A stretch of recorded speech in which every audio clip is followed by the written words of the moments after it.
Okay, please do shout if you can't see, but otherwise I'll crack on. So yeah, hi everyone. I'm Fiona. Happy New Year.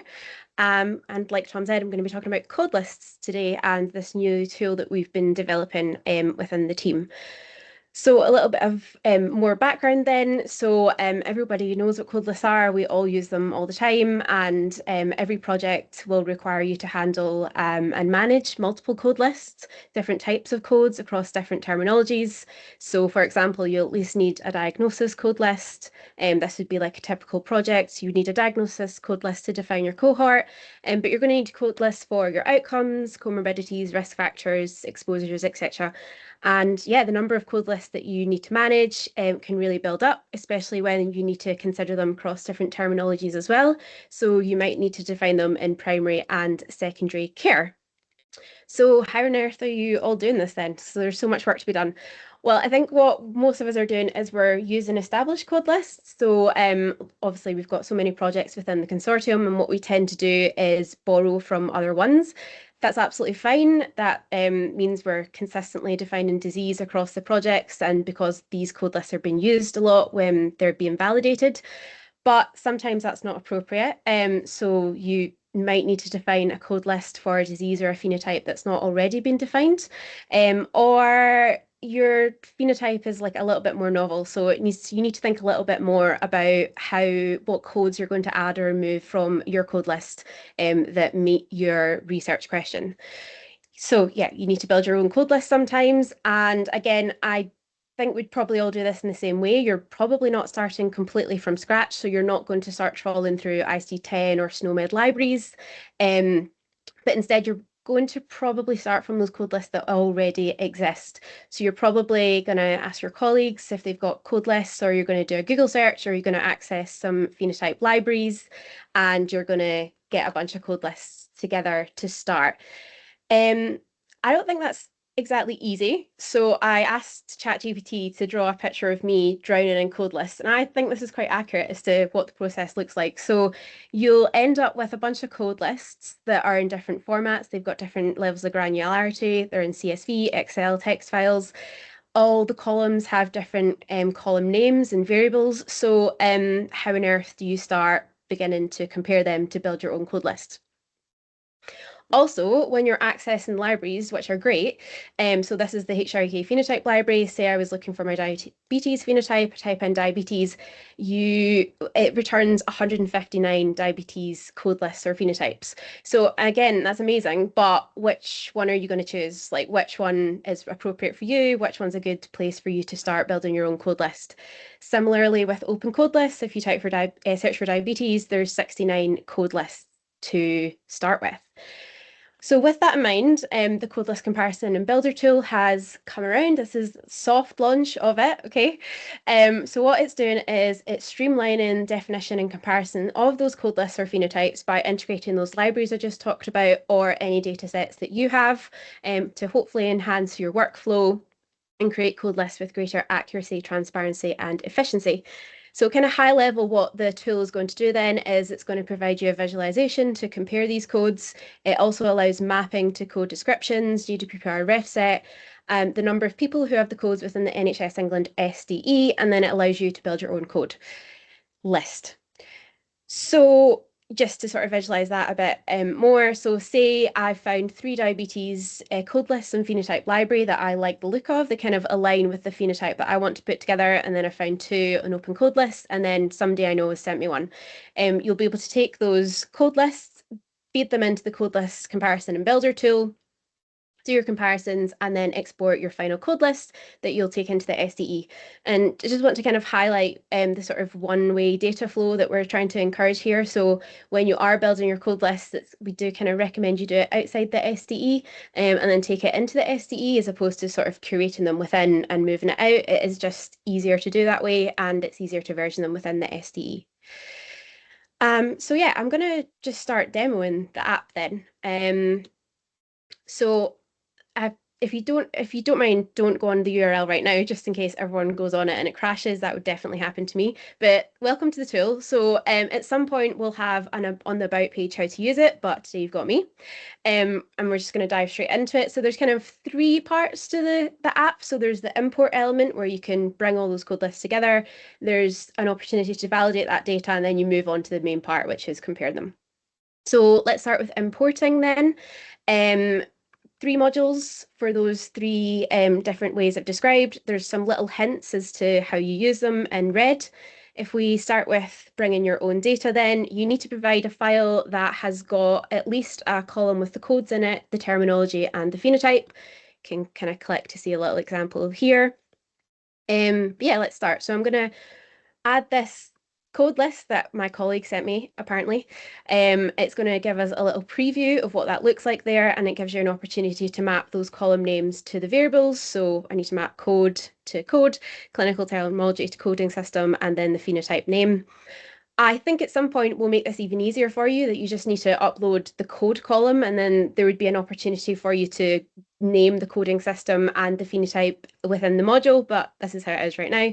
And I'm going to import that, and the validate data module kicks in. So we've imported two phenotypes so far. They share 327 unique codes split between SNOMED and ICD-10. It's also highlighted that we've imported a code in scientific notation.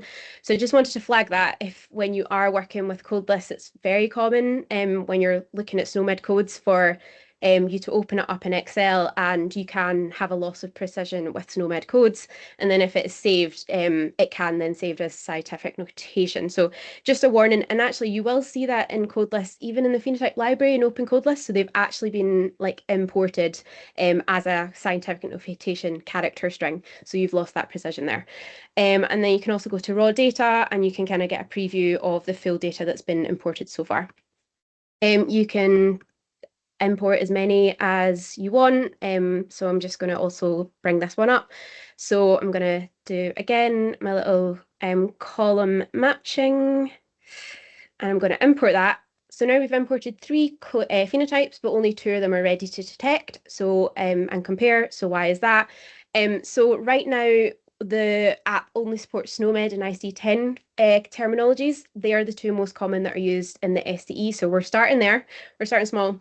So if you upload something that's maybe BNF, you're not going to be able to compare that in the app, and you can just sort of click to see what the invalid terminology is. So those codes will be removed, they won't be taken forward. Just to say that we do take the ones in scientific notation forward into the compare part, but they would be flagged as invalid. Okay, so probably the two modules that you use most then would be the phenotype library and open code list. So I'm just going to open up the phenotype library. So you would type for, I mean, you hopefully spell it correctly, the phenotype that you're interested in. And what all you need to do is sort of come up with a list of code lists that you're interested in, and take a note of the unique identifier, the PH phenotype ID, and you bring that here. You just type in the phenotype IDs here. I know the diabetes one's off by heart, so I'm just going to import them there. And you'll see it's added to the list. So we're now working with 670 unique codes. And if we go here, you see those phenotypes have been added to the raw data. Open code list then, kind of the same thing. Need to wait for this to load, but yeah, you would search for your phenotype. Now, open code list doesn't have a unique identifier ID, so what you need to do is actually click into the code list, and you need to copy the URL. Here's one I found earlier, which is the diabetes one, so I'm going to use that one, and I'm going to import that. And if we come back here, we'll see that that's been added as well. You can add as many as you want. You just clear, add again. Same with the phenotype library, just keep adding to your list, etc.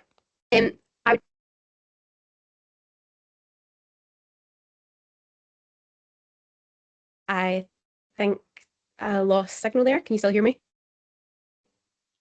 I can still hear you. Thanks, Fiona. Hello.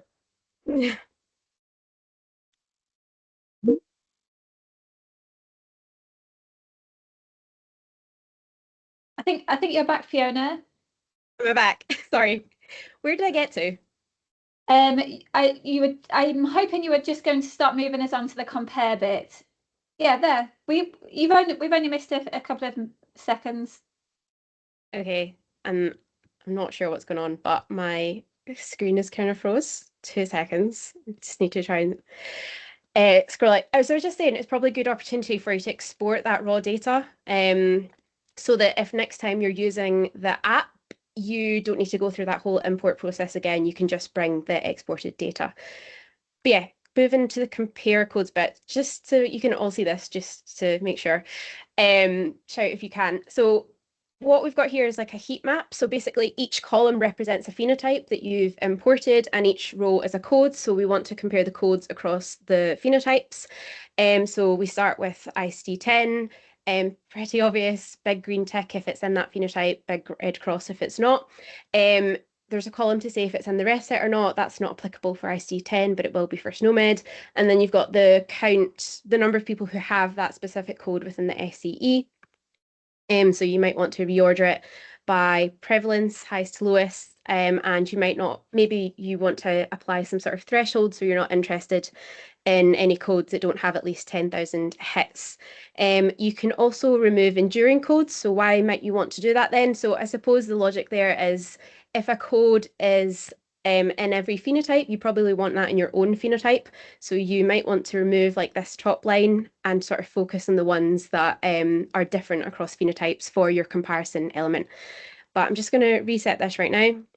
And then again, you would move to SNOMED and you do the exact same thing. There's a lot more SNOMED codes here. I'll just order them alphanumerically right now. You see the ref set now kicks in, because of course there might be some codes that you have imported, but we don't have them in the ref set. So that might be important for you to know. You can click to remove them. I don't recommend you do this. I mean, I would, if I were you, I'd probably keep the code. Just be aware that you're not going to get hit for it in the SDE. But if you then wanted to take that code list into another environment where that code exists, then you would want that for completeness. And yeah, also we might get those codes in the ref list set at some point. Of course, it's saying no here because that is that scientific notation one that I flagged. And then the last element is sort of building your own code list then. So you can just sort of manually select which codes you want. There's a lot of codes here, so I would probably start by selecting them all, and then I sort of visualize you going through this with like a project team and sort of reading the descriptions of the code and making decisions on which ones you would want to remove or add. And then you can export your code list and give it a name. Export that, and it's going to export it as a CSV file for you that you would then take into the SDE. So I think that's all for now. I'm going to pop back to my PowerPoint just to say a few things. When you're, just to highlight best practice, Jamie's already given a talk on sort of importing codes into the SD, which was really good. And he talked about putting these CSV files and actual CSV files within the SE. That's how you do that process.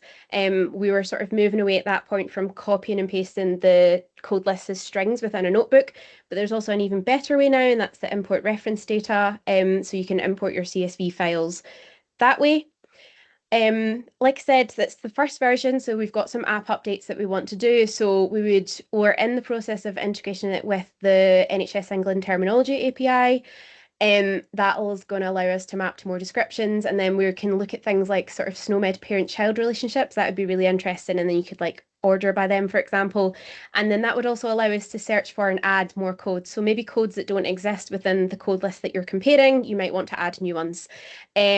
Might be nice to map to other TREs as well, so like sales, so you could have a person count of those codes within other environments. And like I said, I think we'll get ICD-10 and SNOMED sorted, and then we would maybe move on to other coding systems. And then finally, just some disclaimers. So this is like a beta version, so I think it's stable in its current version, but just be aware there might be some quirks. So we've only used it minimally within the health data science team. So I imagine as other people start to use it, you're going to come across some bugs. So if you can maybe report these to our GitHub issues page, that would be amazing. I used to work for Apple, so I have extensive training on rebranding bugs as features. So then maybe I'll decide if it's actually a feature. Probably be a bug, and then we'll fix that. But yeah, I think that's all I've got to say. Let me know if you've got any questions. Sorry, my Wi-Fi cut out, and thanks for listening.